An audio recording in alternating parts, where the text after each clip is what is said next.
I have a dream. Oh, yes. We all have dreams. And you know, this is my favorite holiday, Martin Luther King. We can never get enough of understanding that monumental speech, because it doesn't matter the time it was said. We all had a dream, and still things are going on. But welcome to the Real Talk with Tanya Whitt show. When you hear this voice, you know it's Tanya Whitt. And we're talking about, this is MANVERSATIONS Part 2. Real talk about men, particularly black men, realizing the dreams. We're going to talk about the barriers, the obstacles, what y'all have to go through to realize your dream. And I have an in-studio guest and co-host. It is Peter. Who you with? Who you with? Always a pleasure to be here with you, and happy Founders Day coming up. Absolutely. Thank you for getting the time to sit and chat with you. Listen, that is somebody who knows what it means to have a Delta in your life, right? Come on. Woo. J13 is coming up. We'll get to that. But Peter, yes, listen, you are, we thank Peter. He was just on here, in October. And you said you was retired. Peter is no longer retired. No longer. Peter, tell the audience what you're doing now. Thank God for the opportunity. What I did last year was told God I would not say no to any opportunities that He presented. Lord have mercy. So He began to open the floodgates. That's right. So in order to enlarge your territory, you have to till the land. So I tilled the land, and I became a part of Simmons College. Through first, last year, I was picked one of 17 to be a part of the Film Institute, the inaugural Film Institute, where we're documenting the correlation between Simmons, the founder of Simmons, and Churchill Downs, and the jockeys. The black jockeys. The black jockeys, right? All right. You know, the first inaugural Churchill Downs Derby, the Kentucky Derby, was won by a black jockey. The very first one. So, and there were 13 black jockeys in that race. We didn't know that, did not know that. And also, one more thing before I go on. In the first 28 races of the Kentucky Derby, 15 of them were won by black jockeys. Listen, Black History moment, and it ain't even February. Not even February, but I just want to say that. And then the last thing that I'm doing now, or recently that I just began, is I am now the new program education coordinator for Simmons College in 2 of our complexes, what do you call them? Correctional institutions. So I'm at Luther Luckett in LaGrange, and also at North Point out in the Danville area. So I am helping to get those that are incarcerated an opportunity to have a second chance. It's a second chance Pell Grant program, second chance program for them to get their associate's degree building towards their bachelor's degree. Peter Whitt is the man. Simmons got the right one, because one thing I do know about Peter, when he's connected to something, you're going to give your all. Absolutely. You're going to give excellence, par excellence. And so we commend Simmons for making that. And we thought you was retired, but look, God just repositioned you. That's it. Somebody needs the Peter Whitt touch and getting back to college, because, you know, especially those incarcerated, the one thing about going to school, you have to have that mindset, that confidence to, you know, say, I can do this. Right. And if you know Peter, he going to hype you up. That's it. I am the hype guy. If you look to your right, who you see? Peter Whitt. Who you with? Well, listen, it's a pleasure. Thank you for coming back to MANVERSATIONS, Part 2. We're talking about the dream. Martin Luther King, the man, he wasn't the first man that had a dream, but he was the first one to say, hey, especially for black people, look, one day we're going to have this, not just global, universal dream, but you can achieve whatever you want. And Peter, as being not just a man, but a veteran, Army vet, big ups. Thank you for your service. When you were on the cusp of manhood, I know you had a lot of dreams. And back then, hey, I don't know if we were just allowed to get in the Army or if it was a big thing, but tell us about, having a dream and then facing the barriers, the racial barriers of being a black man, pursuing dreams. First of all, I was a late bloomer. I've always been a late bloomer. I was called I'm literally the ugly duckling. And he writes about that in The Battle Behind Your Smile by Tanya, Whitt and Friends, available on Amazon.com. Get that book. That's right. Let's go ahead and put that plug in there too. Yes, I am a co-author in a book as well. But so I joined. I was about 25 years old. I want to say I was 25. Yes, and my brother, my oldest brother, who was 25 years older than me, he was like, "Hey, you got to go into it, thinking of it as a job." And so when I went and got and went to basic training, I was like, "Yeah, this is exactly what I needed." I needed something to spur me into excellence. Yes. I needed something to bring out my leadership skills. They always say the cream rises to the top. So. Yeah. So I went into in the military thinking of it as a job, and then that just spurred me on. So I just felt like I could achieve anything. Before, I was just running the streets. I was in the clubs.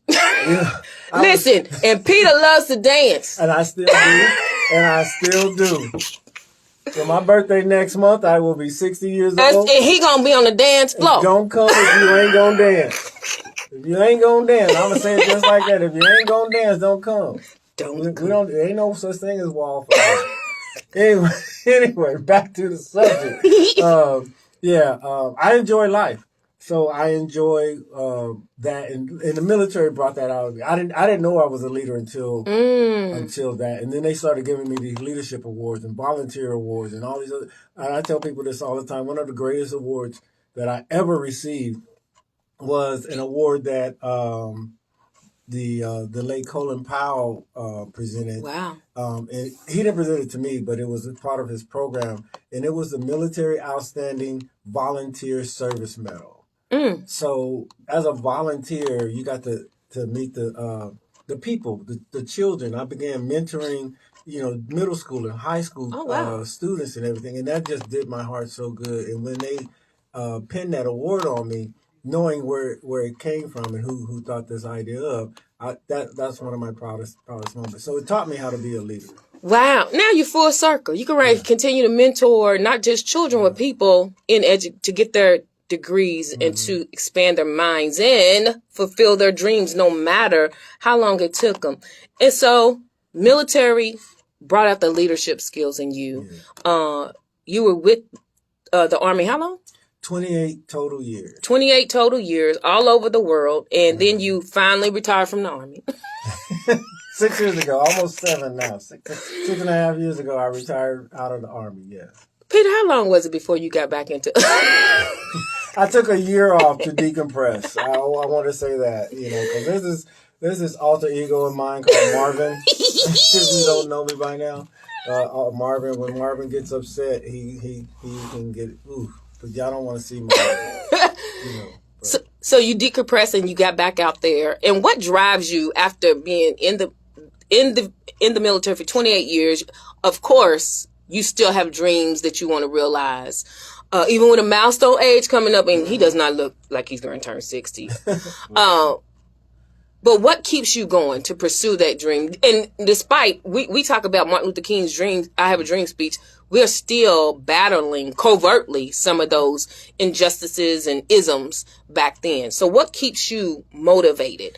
For me, it's getting out to know my community. In the year that I decompressed, I had to learn Louisville because I'm not from here. Okay. So by aligning myself with some nonprofits, with some people that had some visions and some dreams of their own, that's what I do. I'm a helper. So again, I'll be waving the pom-pom for you. I'll be, cheering you on. And so it allowed me to be able to to from the outside and then work my way on the inside. And then and as you know, I've been asked to sit on several boards now. Yes. So He's the board man. I'm officially a board sitter.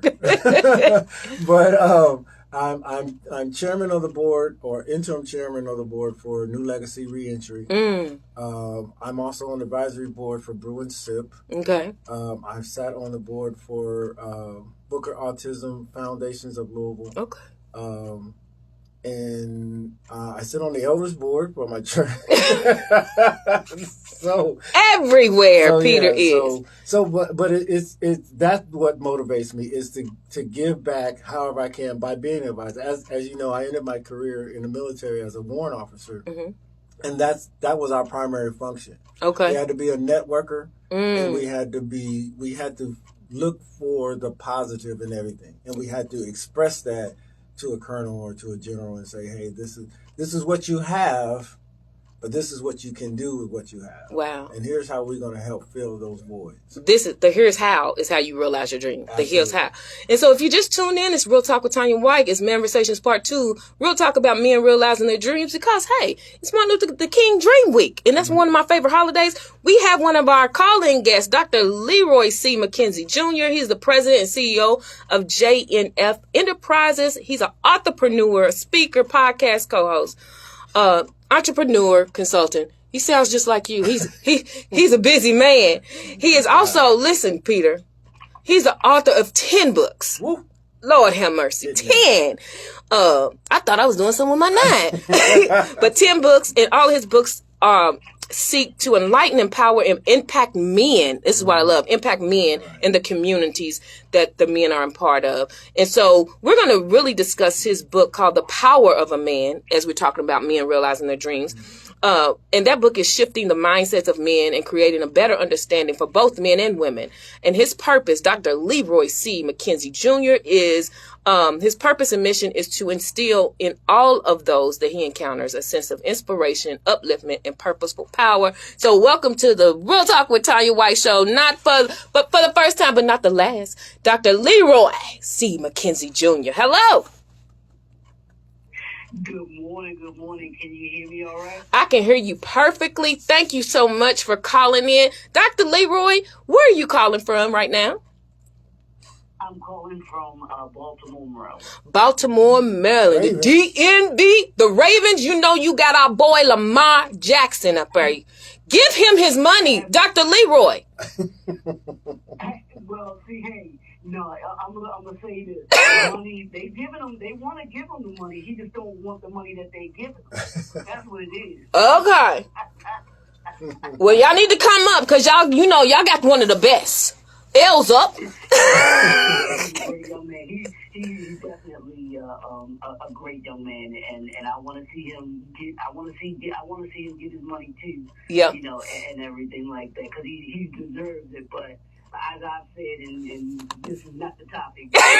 Oh, it's a topic for us. Because he's our boy. He took Louisville a long way. But Dr. Leroy, we talking about real talk about men realizing their dreams. I just read your bio. And we're going to talk about your book, The Power of a Man. I got my host, Peter, who you with up here. And you have some very interesting topics in your book. And Peter, this is probably going to excite you. The first one he sent me, Why Men Don't Go to Church. The battle of what kind of men you are, building wealth versus building riches, leaving your legacy, and the miseducation of manhood. And Dr. Leroy, I want to start with that last one. The miseducation of manhood. How, especially a black man, how are our black men miseducated about manhood? And I see it today. I was in public school education for 20 years, and it's different. So what is your insight? Well, here it is. I don't know, Tanya. I don't want to get you in no trouble. It's real talk. We take trouble. It's real talk up in here. We built for that, Doc. But it's a gospel radio station, but it's real talk. Because I honestly, I like to keep it real, and there is this miseducation of not just manhood but womanhood as well. Absolutely, we're dealing with men today, and when I say that, it's not only in the educational system that you just mentioned and that you spent years being a part of. When I'm talking about the manhood, it's about us as men understanding who we are as men. We've been taught since we were little boys, real men don't cry.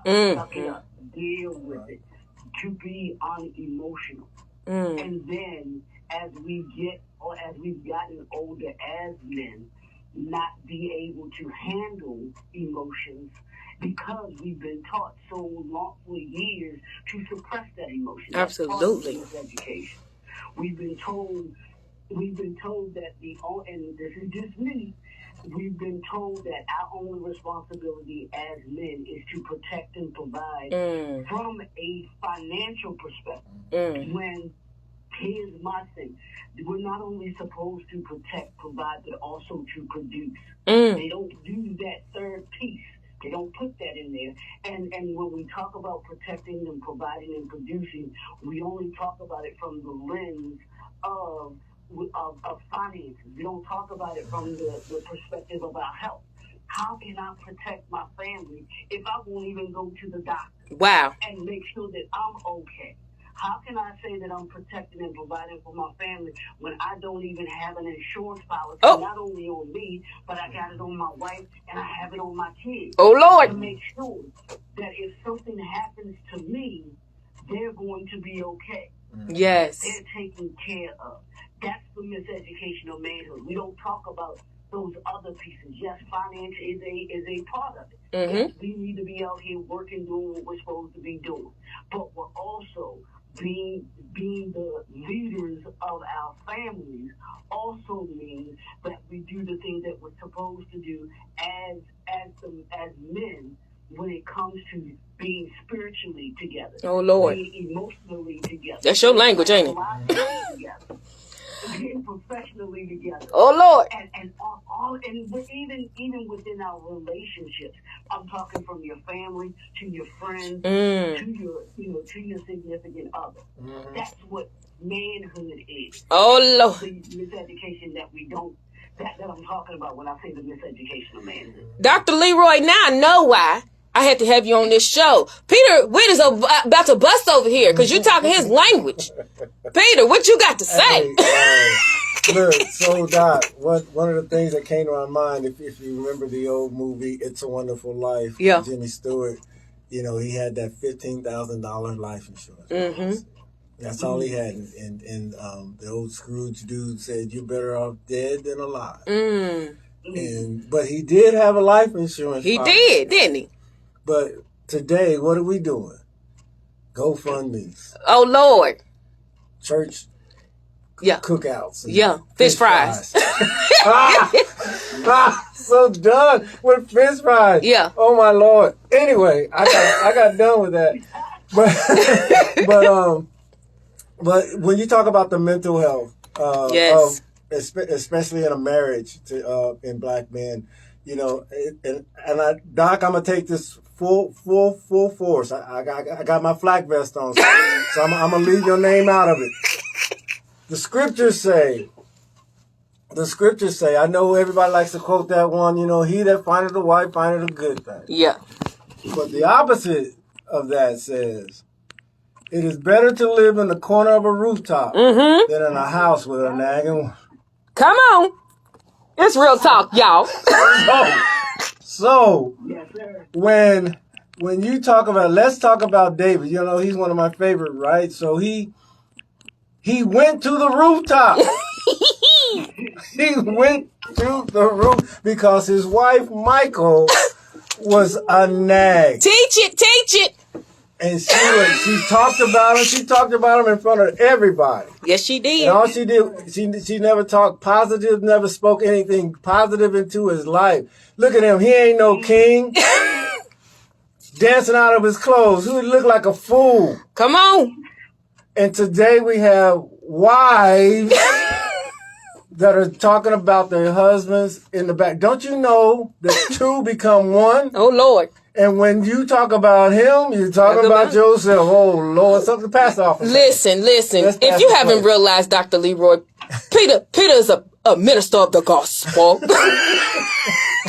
And I told you was talking his language.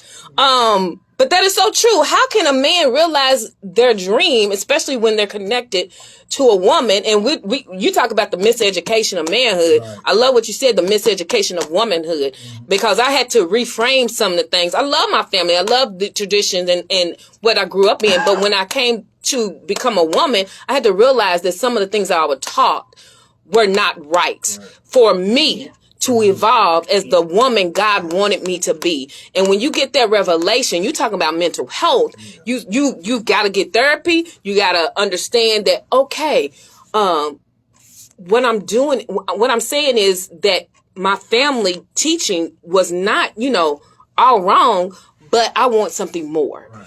And when you realize I want something more, you have to you have to become more.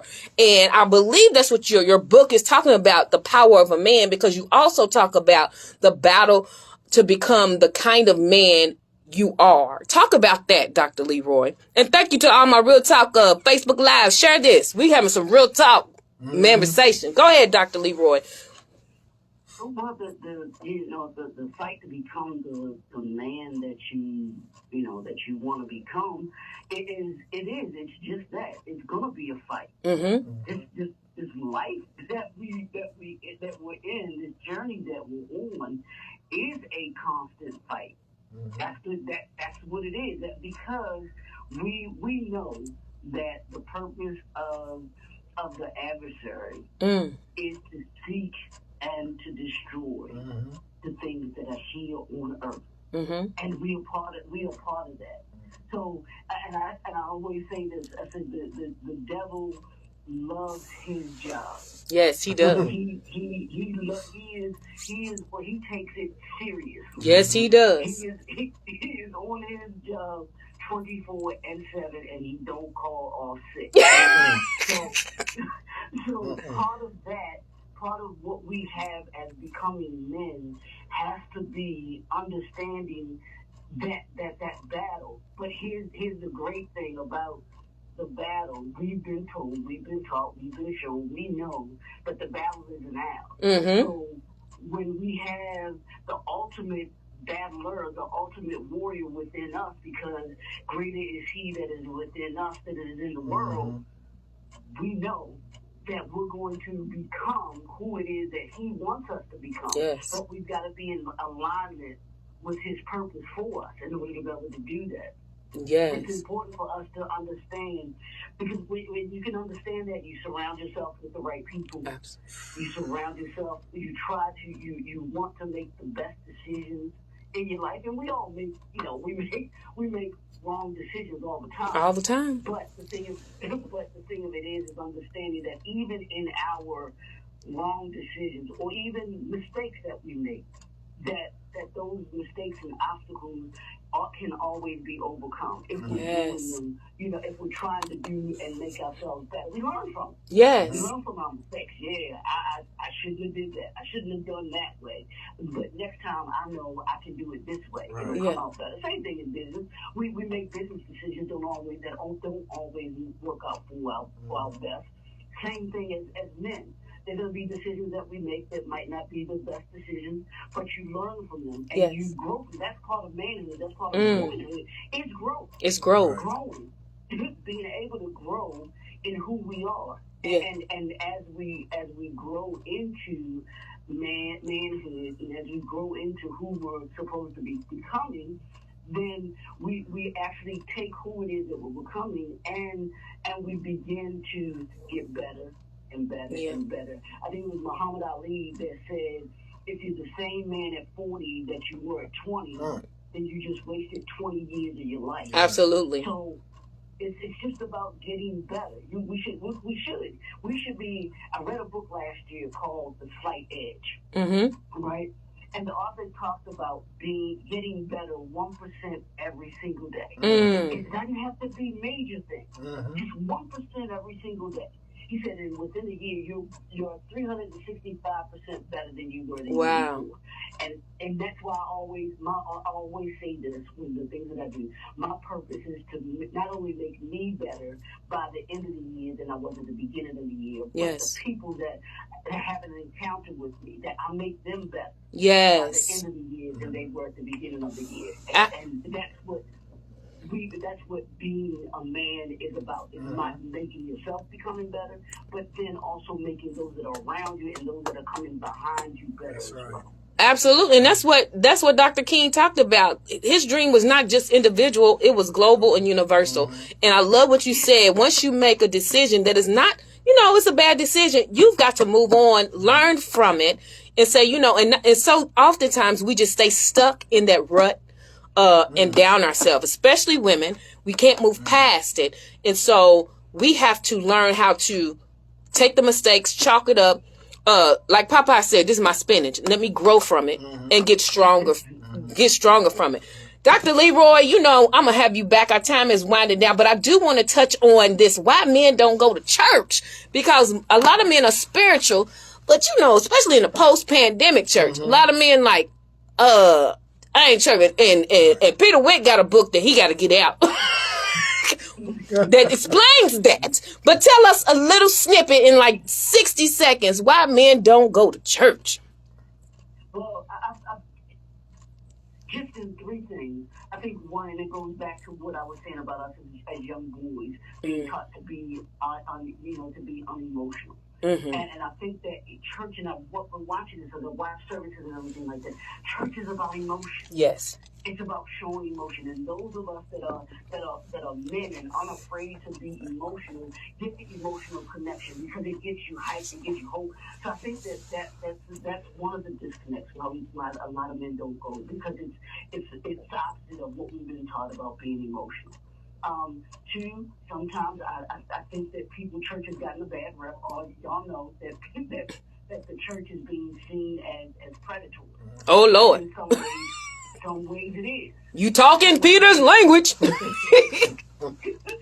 ways it is. So that's the second thing. And then I think that the third thing, I think that men are turned away a lot of times just because it doesn't seem to be, I don't say cater to men, but it sometimes it can be more towards talking to women versus. You done made Peter shout over here, Dr. Leroy. Peter's over here shouting. Somebody call her usher. Peter, you done made Peter shout. Peter, what you got to say? Dr. Leroy, get my number. We gonna talk for sure. For sure. You done literally made Peter fall out his shirt, Dr. Leroy, with that last statement. But that's so true. And I'm going to do a topic about the church, especially post-pandemic church. I don't see any change. And we have to change as a church on how we meet, not just men, but children and women. Dr. Leroy, you have been like amazing. Tell our audience, we are here in Louisville. This is Louisville's premier gospel station, WLLB. Tell our audience how they can stay connected with you to get some of this more inspiration, upliftment, and purposeful power. Sure, real quick, they can go to my the link tree, and that'll give you all of the different social media handles and the website. It's http://link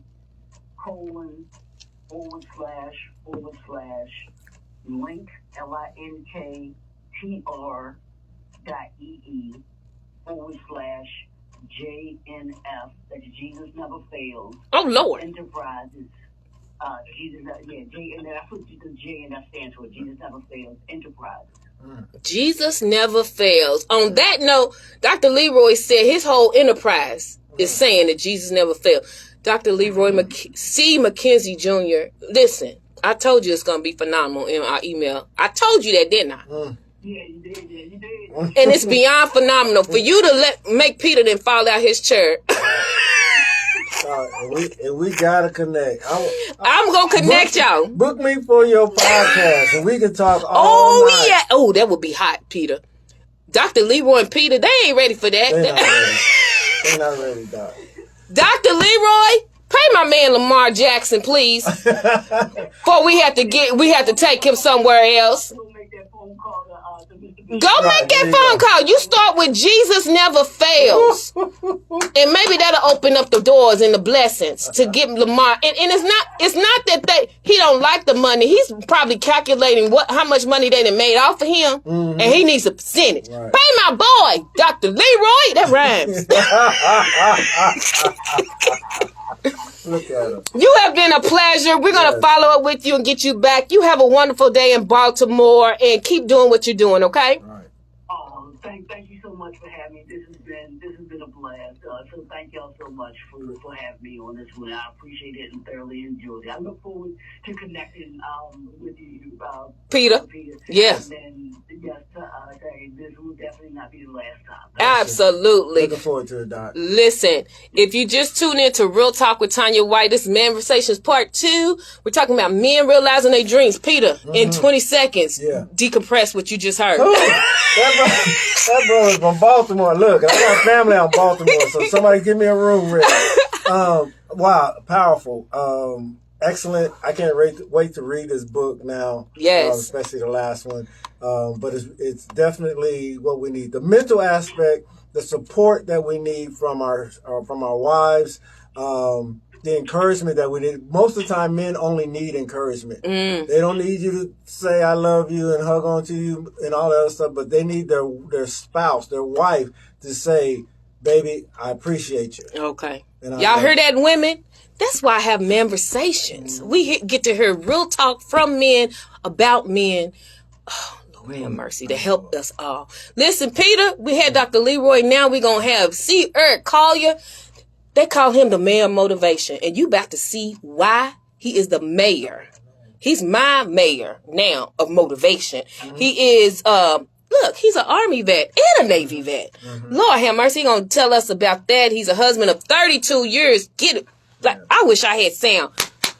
32 years, father of 3, pop of 6, and he is an international 2-time best-selling author. And he is going to be on the Go Get It podcast at 12 o'clock today because it's Tanya Tuesday, and we're going to get more in depth. You're going to get a whole 45, 50 minutes of mental quicksand, getting out of mental quicksand that he talks about. Yeah, that interview's wild. But he's on a Real Talk with Tanya Whitt Day. He's doing double duty. So welcome to the Real Talk with Tanya Whitt show. Eric Collier, how you doing? Oh, beautiful. I'm so glad to be back with you again. Thank you for having me. I've been looking forward to this. I've really been looking forward to this. And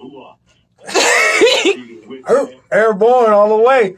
Listen, I see you on Facebook Live. I'm sorry. I see you on Facebook Live, so you've heard some of our conversations so far, huh? Yes, ma'am. I've been following. I'm loving this. Listen, and look, they gonna understand why you the mayor of motivation, and I want to get right in. But Eric, where are you calling from today? I am about 30 minutes from Mr. Leroy. I'm down in the Bowie, Maryland area. Look at Jesus. Get our man Lamar Jackson his money. We got 2. Yeah.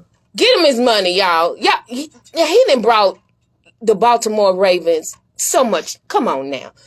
The male motivation. Just call them and say, I'm the male motivation. I need to talk to y'all about Lamar Jackson. I need to call him up because I'm going to tell you what. I am a big fan of the black quarterback. Listen. Growing up, they said the black quarterback wasn't smart enough. He wasn't good enough. Come on. To lead a team. This man is killing it. And this man here, they want to put him at a safety. They want to put him at cornerback. Mm-hmm. And he is doing his thing, and I love it. Yeah. So get him his money, y'all. That said, I had to say go dogs to my underdog. I love it. Right. They did that thing. Lord have mercy. Okay. The mayor motivation. We're going to dive right in. Because people going to connect with you and they're going to understand. But we're talking about men realizing their dreams.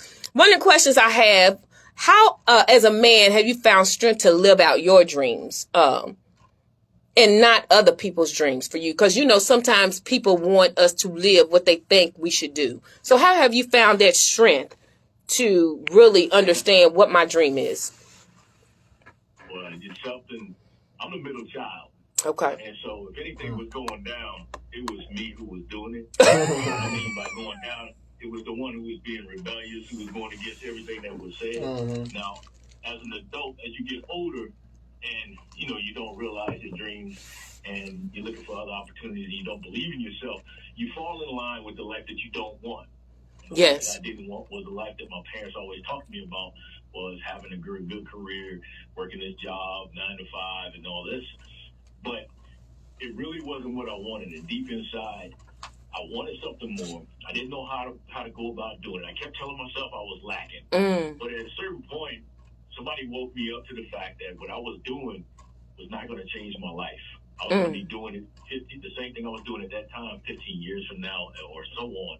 I think one of the best quotes that I can understand is Benjamin Franklin said that people die at the age of 25 and wait to be buried at 75. I was still on that path of walking this life as just a zombie.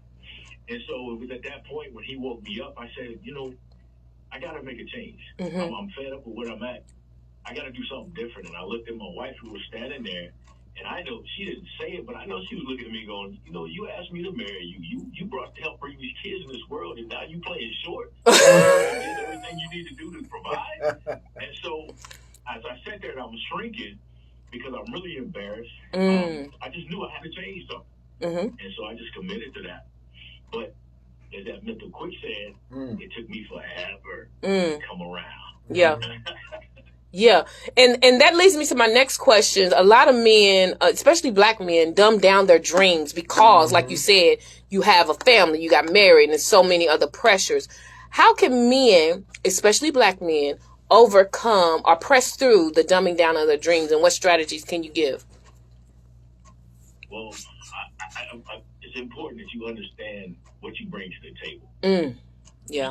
You start dumbing down your dreams and your goals when you don't realize that you really bring something to this world that will not just change your life, but change the lives around you. So you're talking about Dr. Martin Luther King is coming around, and his birthday's coming up. And I can only think about connection, right?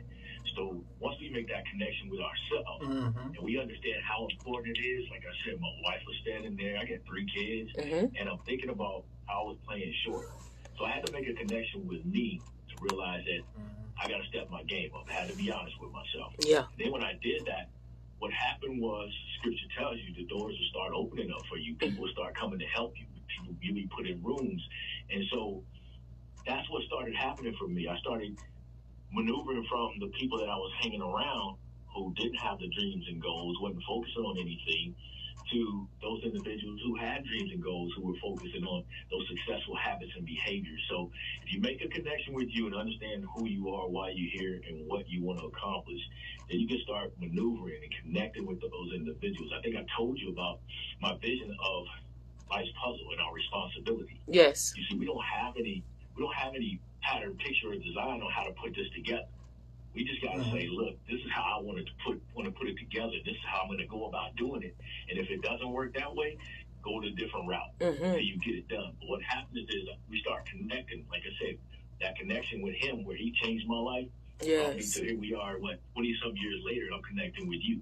Yes, absolutely. If you just joined Real Talk with Tanya Whitt, it's our MANVERSATIONS, Men Realizing Their Dreams, and we have C. Eric Collier on from the DMV area, and he is the mayor of motivation. And Peter Whitt has a follow-up question for you. Hey, let me ask you this question, because I'm going to try to bring this out to the audience. How old were you when you recognized that you needed to look into yourself and figure out what you were? That's a good one. Well, on my birthday, I'll be 54. I was 30 at the time.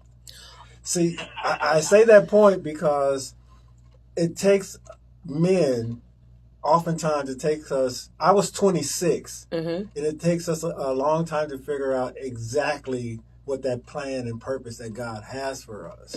So when, some can get it earlier, but if you're standing there looking at your wife and your 3 children at 30 years old, the first thing, most times, a woman is going to be very negative towards that when you make a change.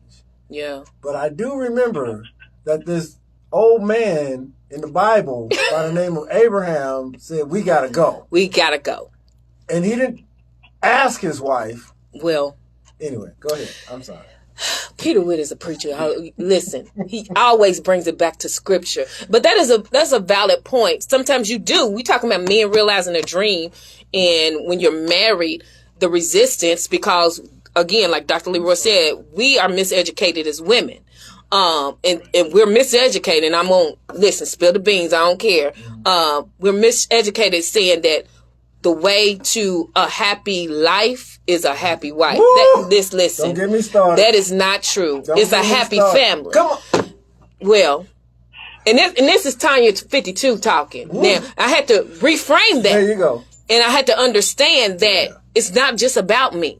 Mm-hmm. And when you take that it's all about me approach, and you're married and got kids, you're not going to realize your dream. Right. Are you, Mayor Motivation? Are you? No, ma'am. And I can relate to what he's talking about. My wife and I'll give you the example. When I decided I wanted to be a motivational speaker, like, I kept home and I'm like, look, anything you need to do, you can work through it, blah, blah, blah. You can do it. Let's go. My wife's like, I don't want to hear none of that. My kids were the same way. Right. And so what you have to do as an individual, don't dumb yourself down to, well, okay, I'll let you dial me back in and I'll just continue to be that same person. Yeah. Keep focusing on what you need to do. They say go to work in the dark. Why? Because sooner or later, what you do in the dark comes out in the light. Absolutely. So you put the work out, and eventually the results start coming, and buy-in starts coming right now. Yes. And as buy-in comes in, the support comes in. Come on. Hey, they're right here next to you, and they're moving right along with you. Mm-hmm. And then you see, like I said, you say what I always say, it's about you, but it's not about you. And so as you put your work in, your kids see your work. Mm-hmm. My daughter, 15 years old, want to be a baker, Dad. Baby, let's go. Let's keep working. Yes. Now she can return 30 years old. She's opened up her own bakery. And that's what I'm talking about. You got to set the tone. You got to set the tone for that change, that generational curse that has been placed on you and your family. You got to work in to start changing that, because if you don't, who will? That's right. Who will, Lord? If you just tuned in to Real Talk with Tanya White, we got the Mayor Motivation. See Eric Collier, and we got in studio guest Peter, who you with, talking about MANVERSATIONS Part 2, men realizing their dream. And Eric, you said something. You set the example. You said at 15, your daughter said, "I want, I want to do this." Now she's 30 and she's doing it, and she's doing it because you set the tone as dad. Your wife set the tone as a mom, and they saw you. Realizing dreams and going through the tough times, because you can't have a dream without some devastation and some disappointment, but you got to keep moving. And our time is winding up, but I want to get to this point too. We talking about realizing your dreams, and sometimes a lot of us, unforgiveness is carrying around. And how can forgiving people aid you and open up? We talking about open up them doors and the floodgates. How can that help you realize your dream?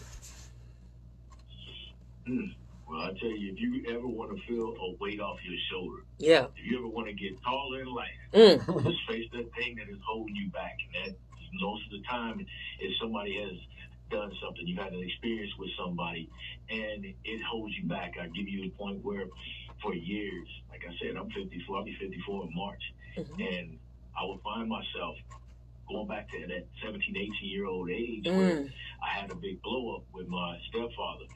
And I would think about that time and time again. I would freeze in place. My wife would even notice it. Thinking about if I could just choke him out. I would just finish him off. And it would freeze me. Yes. And, when I think about it, I could have been in jail. Well, I did it, I could have changed my mom, so I could have done so many different things. But it was holding me back because I was so angry. I was so frustrated. It interfered with my relationship with my family. And it was beautiful when I got the chance to go back home, and he gave me a hug. We sat, we talked all weekend, and man, I love that dude to death, man. He's a good dude. I told him, I said, man, the only thing I ever wanted was you to take care of my mom. You've been doing that.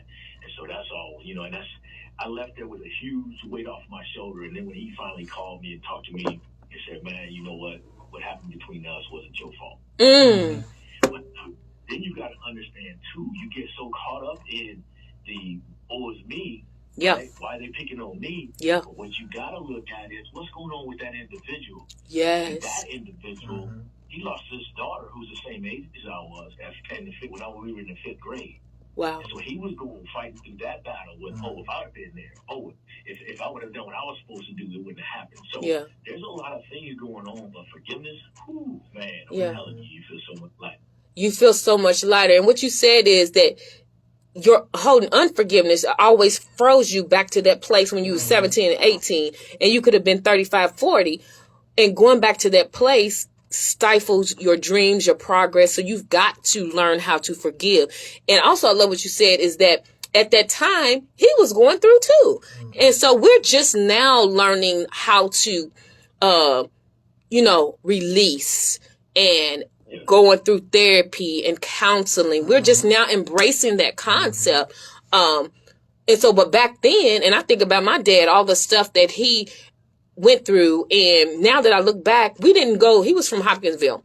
We didn't go back to his hometown, but for funerals. And that was kind of odd to me. I was like, why are we not going to business? But I don't know what trauma he went through, but I think now, had we embraced that from the beginning, what life would have been like. And so we've got to let go. Eric C. Collier, y'all need to tune into Go Get It with Tanya Whitt podcast on envisionbroadcasting.com today at 12 noon. He's going to be talking about getting out of the mental quicksand. And if you enjoyed him for these 15 minutes, you're going to have a whole 45, 50 minutes of the mayor motivation. But tell our audience how they can stay connected with you, because you will be back on this show. Well, keep following me with Tanya Whitt, because I'm going to be checking them tracks. That's right. With me at ericc.1momentumshift@gmail.com, or you can go to my website and at the number 1 momentumshift.com. And there you can connect with me. We can have a coaching session. We can talk. We can chop it up. But my whole thing is I just want to see people succeed. I know that we're put on this earth to accomplish so much more. And if we just get out of our own way, get out of that mental quicksand, we can accomplish so much more. Oh, my God. Y'all, I'm trying to convince him to turn that whole philosophy of mental quicksand into a book and a workbook. We're going to make it happen. Yes. Well, thank you again. Pay our man Lamar his money, please. You and Dr. Leroy double team the Baltimore Ravens because we're all waiting. Look, we would hate to snatch him back from Louisville and put him somewhere else because he's our boy. We're going to follow him wherever we go. If we go Absolutely. Nashville, if we go up to Indianapolis. Absolutely. You have a magnificent day, and we will follow up soon, okay? Roger that. Thank you very much. Y'all have a good one. Thank you.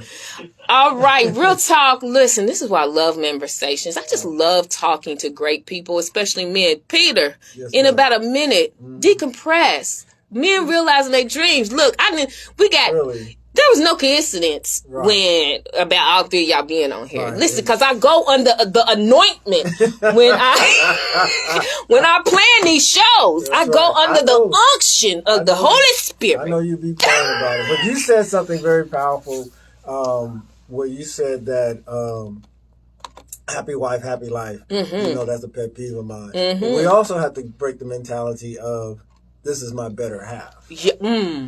Because as a teacher, you know, two equal parts make a whole. So if one is better, that means it's greater. It means it's more.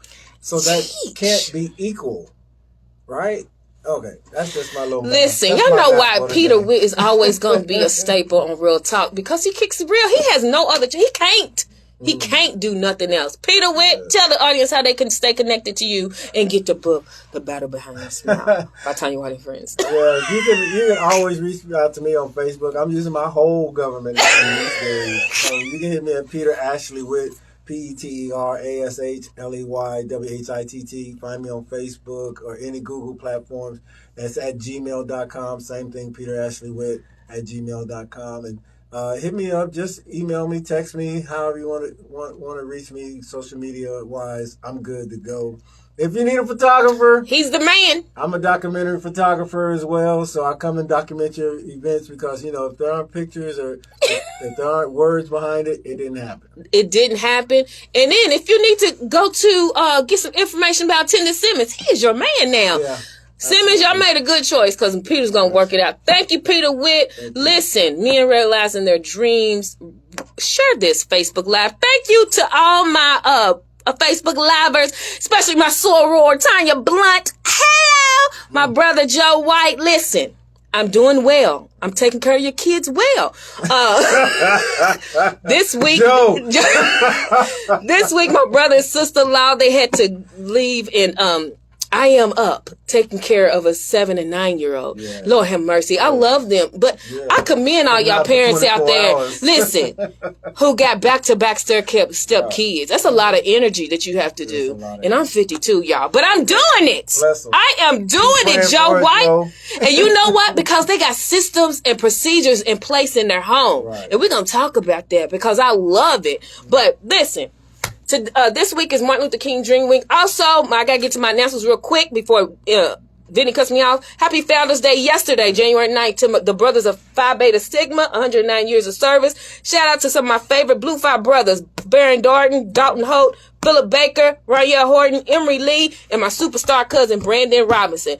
But I love the Divine Nine, but nothing greater is them devastating dealers of DST. Woo. J13 is coming. Woo. We're going to, paint the town crimson and cream. It is our Founders Day. It's our Founders Week because we celebrate the whole week. Right. So shout out to my sorors. This Friday the 13th is going to be magnificent for you all because we're going to take over the city, the world. We got 300,000 Deltas. Woo. And wherever you are, you're going to see crimson and cream. Listen, what you say? Because you need a Delta in your life. Listen to the Go Get It podcast today at 12 noon. EnvisionedBroadcasting.com. Go get it. We're going to have the male motivation, who you just heard. C. Eric Collier. Also, if you need a book on grief, Prayers of the Righteous and Grieving, available everywhere books are sold. And if you want to write your book, I am the woman for the job. Yeah, S&T Publishing. Don't call me unless you're serious. I'm a witness. Listen, we're going to get it out. But again, have a great Martin Luther King week. Remember, J13, Friday 13. You need a Delta in your life. Kick us out, Bendy. Awesome. Send me a Delta. Y'all don't know nothing about that. Thank y'all.